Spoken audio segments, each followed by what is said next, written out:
Pemirsa, meskipun sedang maraknya penyakit mulut dan kuku di tanah air, tak menyurutkan masyarakat untuk ikut melakukan kurban di Hari Raya Idul Adha 1443 Hijriah ini. Seperti yang dilakukan pemerintah PD Jaya, setiap tahun selalu menyediakan ratusan ekor sapi kurban untuk masyarakatnya di seluruh pelosok desa.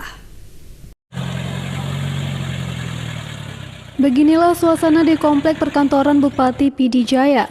Ratusan ekor sapi kurban akan dibagikan ke masyarakat yang ada di desa di seluruh pelosok Kabupaten PD Jaya dengan jumlah sapi kurban 215 ekor ternak sapi.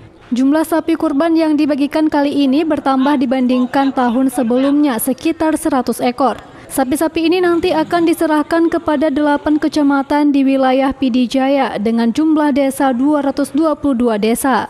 Kegiatan penyerahan sapi kurban menjadi tradisi pemerintah Kabupaten PD Jaya setiap tahun jelang Idul Adha. Untuk mengantisipasi penyerahan sapi yang memiliki penyakit, sapi-sapi kurban ini telah memiliki surat kesehatan ternak dari Dinas Peternakan.